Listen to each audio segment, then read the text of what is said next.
Setelah saya posting konten yang kemarin tentang Al Zaitun, ya, ternyata ada beberapa anak muda, ini saya nggak nyangka sih ya, mereka itu mencari informasi tentang saya dan ingin bertanya langsung tentang apa yang sekarang mereka sedang geluti gitu. Dan kebetulan beberapa orang itu juga sudah membaca buku saya ya, Jihad Terlarang ini. Di situ dia menceritakan, berkonsultasi apakah gerakan yang sekarang dia aktif di dalamnya itu apakah termasuk NII Al Zaitun atau bukan. Nah, setelah ngobrol panjang ternyata sepertinya sih dia bukan Al Zaitun ya, karena ciri-ciri dari taslimnya, proses baiatnya pun beda ya. Kita bisa mengidentifikasi NII KW9 yang direlasikan ke Al Zaitun itu seperti apa ya, ciri-cirinya. Biasanya ada juga yang di kalangan mereka itu yang ketika baiat pun membacakan naskah proklamasi negara Islam Indonesia yang dulu pernah dibacakan di zaman Kartosuwiryo gitu. Nah, padahal di NII yang bukan Komandemen Wilayah 9 itu tidak berlaku ya. Cukup di kalangan beberapa faksinya malah hanya melakukan syahadat aja ya, taslim istilahnya. Dan ini anak-anak muda ini yang bertanya yang seperti itu. Dia tinggal juga di Jawa Barat ya, mereka masih kuliahan, dan akhirnya mereka ragu apakah benar mereka mengikuti sebuah harokah Islamiyah yang akan menegakkan Islam di muka bumi, di bumi pertiwi, di Indonesia.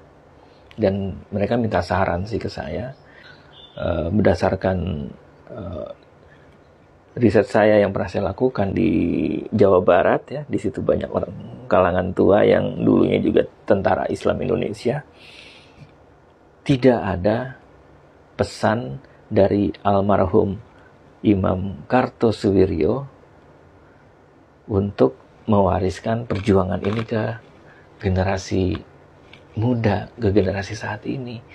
Sebelum dieksekusi, beliau bahkan menyatakan, kita sudah selesai, sekarang balik, urus rumah, urus keluarga, urus sawah. Kayak gitu. Itu rata-rata yang saya dapatkan dari orang-orang tua. Jadi mereka-mereka yang bersahaja hidupnya itu malah bingung. Loh, kok ada sih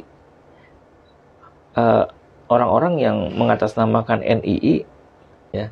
Nah, jadi seperti itu yang saya sampaikan kepada anak-anak muda, anak-anak mahasiswa yang beberapa hari ini bertanya. Ya, kita yakinlah bahwa gerakan-gerakan yang ada seperti itu tidak benar-benar ingin mendirikan negara Islam. Mereka nggak punya agenda politik, nggak punya agenda perjuangan grand design yang jelas untuk membangun sebuah negara Islam. Yang mereka targetkan cuma cuan, uang untuk kebutuhan sehari-hari elit organisasi, elit geraan itu. Dari beberapa tahun yang lalu ya, beberapa dekade, ya tujuannya hanya merekrut orang untuk dapat cuan. Hanya itu. Dengan menjual ide-ide negara Islam, dengan menjual Islam ini tertindas dan harus kita bela. Seperti itu yang jualannya kayak gitu. Dan Anda harus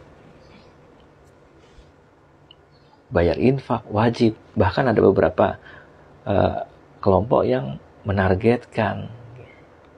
Nah, jadi mudah-mudahan anak-anak mahasiswa yang kemarin bertanya sama saya sih, saya berharap tetap berkomunikasi ya.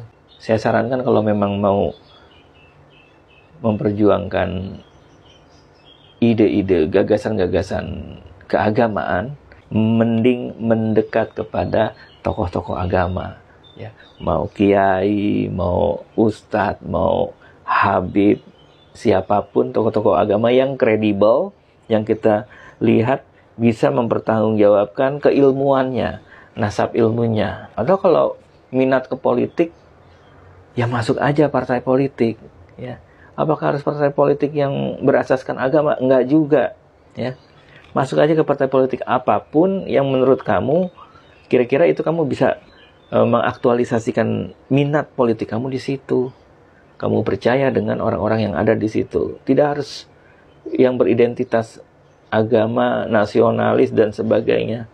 Aktif di situ saja. Dan satu hal yang harus diingat, banyak jebakan korupsi di dalamnya.